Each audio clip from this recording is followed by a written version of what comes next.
Bom dia, o sol tá batendo bem de frente ao meu rosto, mas vai assim mesmo. Hoje eu vou continuar com a parte final da minha rememoração de quando eu fui um preto velho macumbeiro.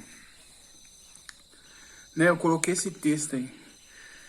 Já o terceiro vídeo. Para fazer sentido, vocês precisam de assistir desde o primeiro, para quem não assistiu, quem não tá acompanhando. São 3 vídeos, né? Eu conto no primeiro vídeo como que foi que chegou para mim essa rememoração, né? O processo, tudo de chegar no estado para poder rememorar, né? Foi espontâneo, não foi eu que provoquei. No segundo vídeo eu já começo no primeiro eu também já começo a falar sobre a regressão. E no segundo eu já começo a contar a história dessa personalidade que eu fui. Eu fui um presidente de centro lá. Parecia que era cabula. Eu não tenho certeza se era cabula ou se era candomblé. Então, isso aconteceu, foi numa época onde não existia escravidão, porém os negros eles ainda eram perseguidos. Então quem mandava mesmo era o branco. Sabe, se ele chegasse na sua casa e chamasse uma justiça para você falando que você falou alguma coisa, se você era preso e ponto final, sem ser julgado. O sol tá batendo de frente. Mas se eu colocar o contrário do sol, vai ficar muita sombra. Mas vamos lá para continuar a experiência. Então, a gente tava, né, tava esperando um ataque de uma retaliação. E a gente tinha aquele cara novo que chegou, não como que seria ele que ia atacar a gente. A gente estava esperando outra pessoa, porque ele era tão legal. E outra, ele tinha demonstrado que conhecia ele tinha um conhecimento que nós só ouvíamos falar. Então ele conseguia fazer, hoje é conhecido como regressão. E ele estava disposto a ajudar a gente. Ele falava assim, eu queria que vocês abrissem um espaço para mim no barracão de vocês um dia, eu ia ensinar vocês a fazer isso.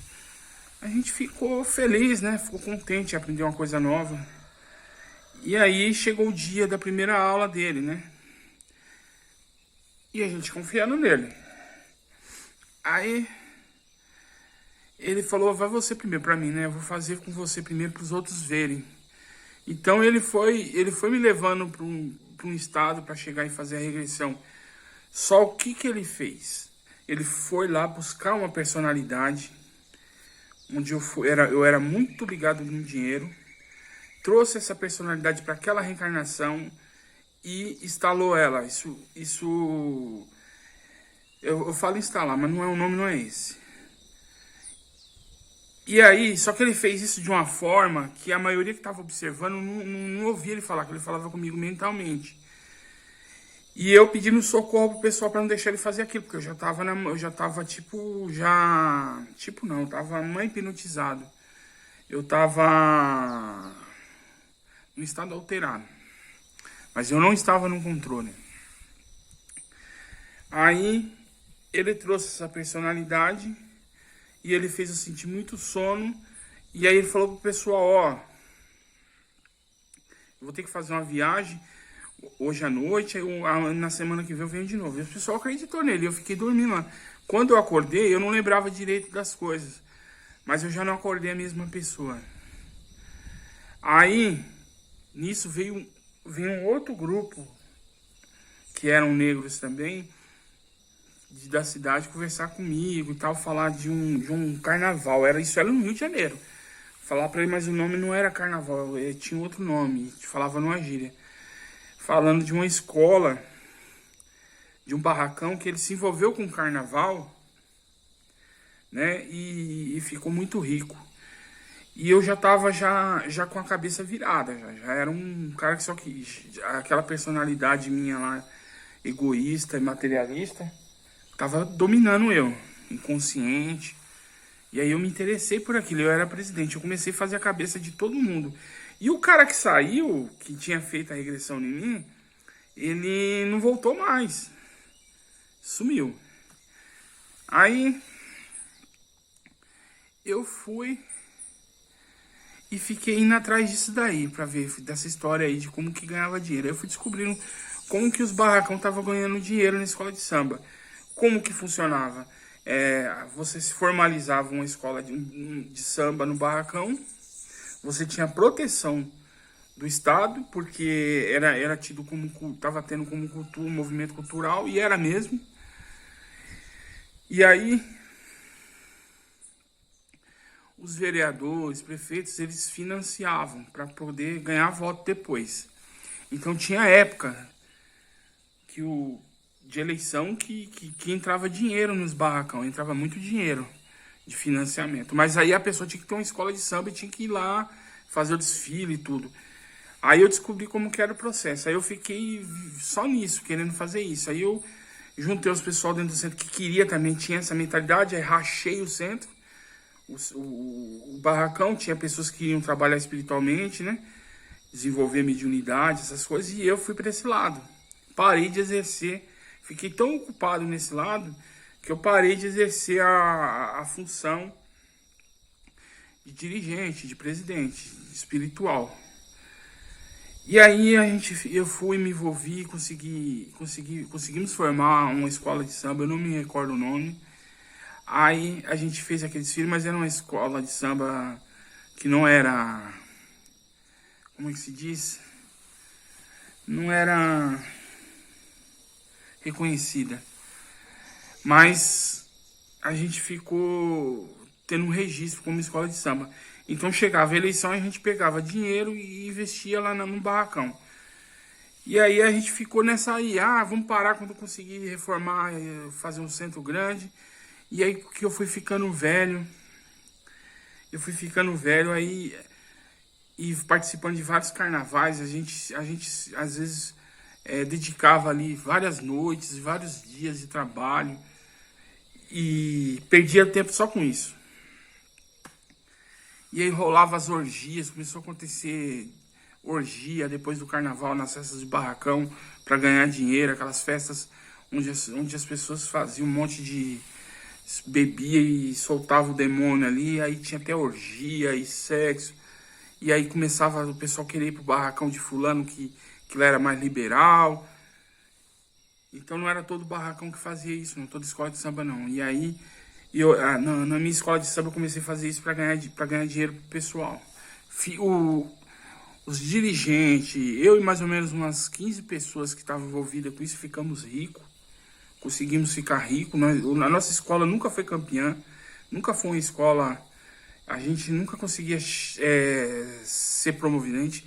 A gente era usado para poder atrapalhar as outras, né? E aí chegou o fim da minha vida. Aí eu desencarnei. Aí esse daí que pegou, porque quando eu desencarnei, eu não fui para um lugar bom. Aí vieram me buscar. Aí eu fiquei questionando. Eu falei, poxa, eu ajudei tanto lá quando eu trabalhei no centro. Aí eles começaram a me mostrar a realidade. Falaram, o que você fez? Primeira coisa é que você poderia ter conciliado os dois, o carnaval e o seu trabalho espiritual. Você conseguia. Você optou para ficar só no carnaval. Você tinha assumido a responsabilidade de presidente do centro. Então ia passar um monte de pessoas ali que ia desenvolver a mediunidade, ia aflorar, né? Ia aflorar a mediunidade. Você tinha um compromisso com aquela comunidade, porque você, um presidente de centro, ou presidenta, né? Não era centro, lá eles falavam outro nome. É ele que vai trazer a cura. Ele que ia dar o esclarecimento através de uma palavra amiga. E você deixou de fazer isso. Então você tinha prometido aqui que ia fazer isso e não fez. Olha só, você já tá dependente aí. Já ficou feio o negócio pra mim já, né? Eu já senti... Eles não deixavam eu sentir culpa, mas eu vi que eu tinha feito cagada já só nisso. Aí eles falaram, agora vamos pro carnaval. Qual que era o seu compromisso com essa cultura? Porque essa cultura é válida. Essa cultura do carnaval é assim como a cultura do samba, a cultura do rock, e a cultura do funk também. Do funk, do rock, do samba. Ela é uma coisa que veio de Deus. Quem faz o inferno não é nesses estilos musicais, são vocês. São vocês que são os demônios. Olha só o que você fez com samba, com carnaval. A sua escola poderia levar cultura, poderia desenvolver projetos, você poderia ter músicas realmente de primeira, compositores de primeira, intérpretes de primeira, mas o que você escolheu? Sendo você o presidente da sua escola de samba. Como presidente de centro, você foi um fracasso. E olha o que você fez como escola de samba. E olha o que você fez com a sua escola de samba. Você promoveu orgia. Aí não, era só uma festa. Aí todo mundo fazia isso. Você falou, não, tinha escola de samba que não fazia isso, não. Tinha escola de samba que tinha regra. E eles seguiam a risca. Se alguém fazia alguma coisa errada dentro lá da escola, se eles pegassem, eles corrigiam. Olha só o que você fez. Eles falaram assim pra mim, assim, imagina um pai com a filha quando ela começa a fazer coisa errada relacionada a sexo. Quando um pai, a obrigação dele é educar, é ajudar. Imagina um pai fingir que não tá vendo, ou então deixar acontecer porque tá ganhando dinheiro. Que horrível, foi isso que você fez. Eles eram seus filhos. Olha quantas pessoas que a mente dela ficou doente porque você não falou nada, você não fez nada. Você até quis porque você estava ganhando dinheiro. E aí eu comecei a chorar, né? Aí eles falaram assim, ainda tem mais. Aí levaram eu para alguns médicos que se desenvolveram lá no centro espírita, no centro de Cabula que eu frequentava. E eu tinha deixado de ajudar lá a parte do centro. Então eles me levaram e desenvolveu alguns médicos lá à torta direita, né? Foram outras pessoas que assumiram, mas a responsabilidade era minha, porque eu ainda estava como presidente. Só lá, vamos lá ver essas 3 pessoas que desenvolveram a mediunidade. Aí eu cheguei em uma lá que era um cara, ele recebia uma entidade, eu estava encarnado ainda, ele recebia uma entidade que se dizia malandro. E essa entidade bebia e fumava, não fazia nada para ninguém. E ficava cantando, sabe, tomando cerveja, só festa. Então o encarnado bebia cerveja, cantava, o espírito bebia cerveja e cantava, não fazia nada para ninguém. As consultas que dava era cobrada. Aí mandaram eu ver o espírito que estava como guia espiritual do médium encarnado. Era um espírito que estava numa forma de gelatina, sabe, uma geleia. Era uma entidade desequilibrada sexualmente. Aí eles falaram para mim, olha o guia do cara. Aí eles falaram, você sabe qual a responsabilidade sua nisso aí? Aí eu não sabia, eu falei, não. Ele falou assim, olha, se você tivesse lá, você ia orientar esse rapaz, você ia passar todo o procedimento para ele, e ele ia ter um guia espiritual de verdade, e hoje ele ia estar bem evoluído, e você ia sentir orgulho, ia sentir como que se cumpriu a missão. Mas olha a situação. Não ajuda ninguém, só dá mau conselho, só serve para beber, tanto o médio como a entidade. E fala pelos cotovelos, parece que é mestre. São pseudos mestres. E aí eu fiquei com vergonha. Eu falei assim, esse é só um. São mais do que uma pessoa que desenvolveu a mediunidade lá desse jeito aí, achando que é certo ser um boêmio, um beberrão. E aí eu fiquei com vergonha, né? Aí eu percebi que eu tinha falhado. Aí eles falaram assim, você poderia ter, antes de ter aceitado aquele curso que vocês acharam que ia ter de graça, vocês poderiam ter consultado a espiritualidade. Vocês não consultaram a espiritualidade. Se era para ter o curso ou não, que nós íamos falar que não. Mas eles têm a parcela de culpa deles, aquele cara que foi lá. Mas vocês têm as de vocês. Porque não existe inocente. Sempre tem a opção de escolher. Aí ele falou assim, olha só as doenças que veio nessa época, as doenças sexualmente transmissíveis que espalhou no seu barracão. Tanto de pessoas que adquiriram essa doença. E aí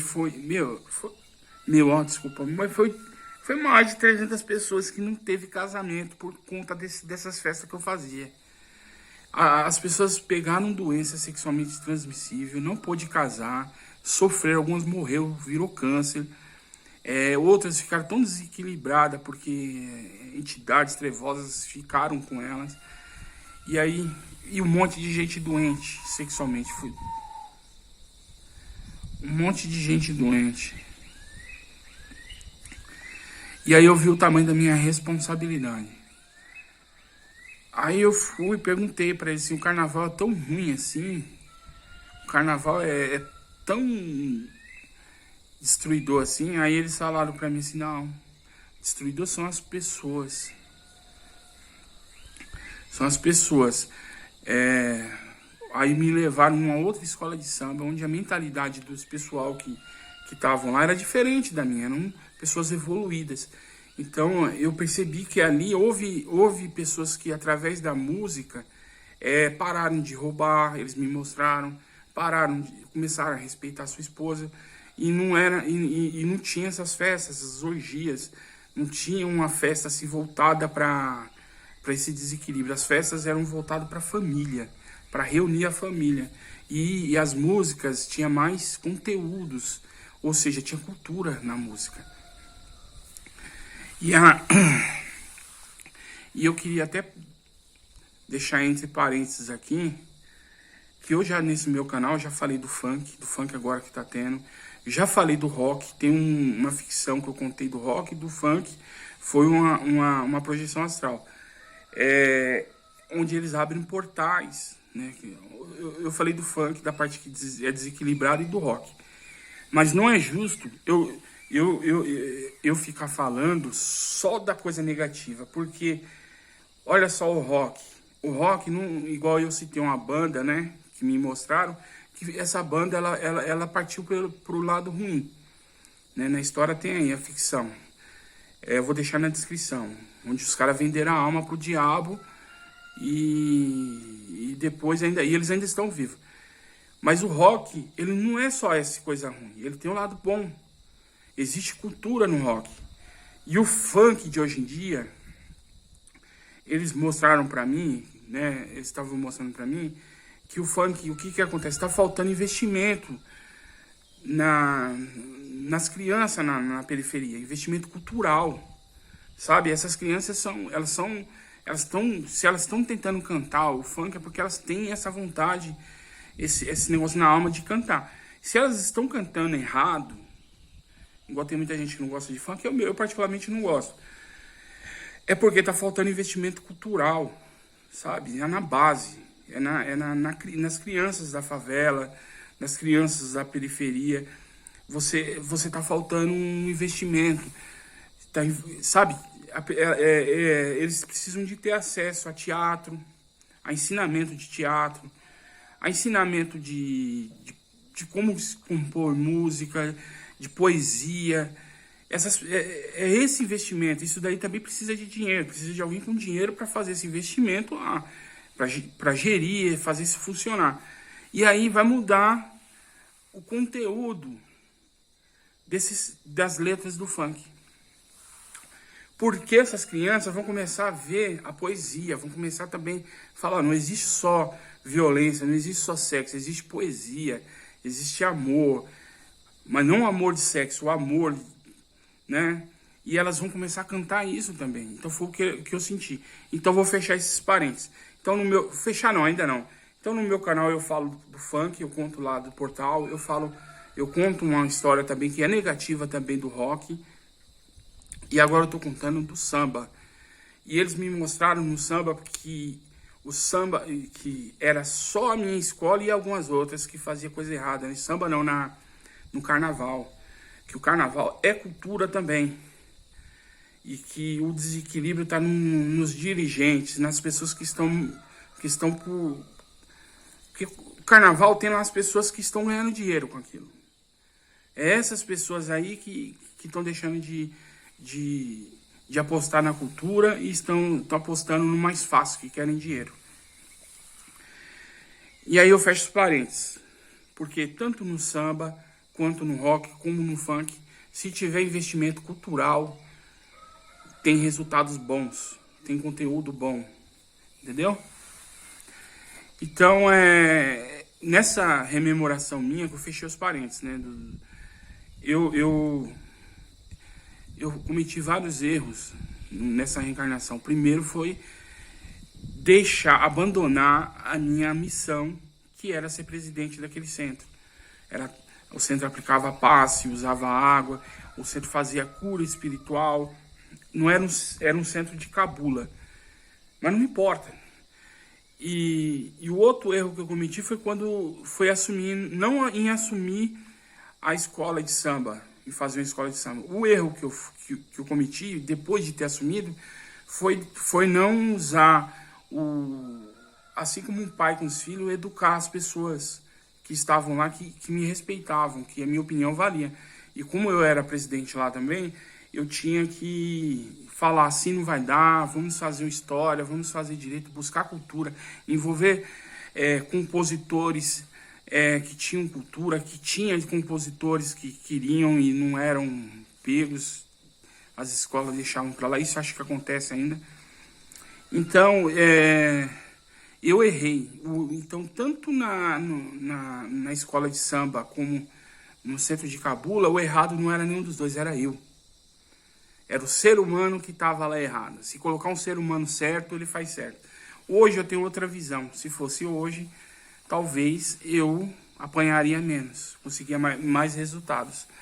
Mas, então, a minha visão também em relação a samba, em relação a centro de candomblé, a centro de umbanda, centro espírita, em relação a funk, a rock, ela não é só negativa. No meu canal eu falo sobre as coisas negativas, mas ela não é. Essas culturas, que funk também é cultura, quer você aceite ou não. Se hoje em dia o funk tá ruim, e tá mesmo, que eu acho ele ruim, eu acho que a linguagem, o instrumental dele, o instrumental ainda tá mais ou menos, mas a linguagem tá faltando coisa, é erro nosso da sociedade, é falta de investimento. E ao invés de a gente ficar reclamando do funk, a gente começar a investir dinheiro em ONGs ou em grupos que estão trabalhando nas comunidades. Tem grupo levando cultura para as comunidades, eles precisam de financiamento. Então, em vez da gente ficar reclamando, ache esses grupos, verifique se eles realmente estão investindo lá e invistam dinheiro nele.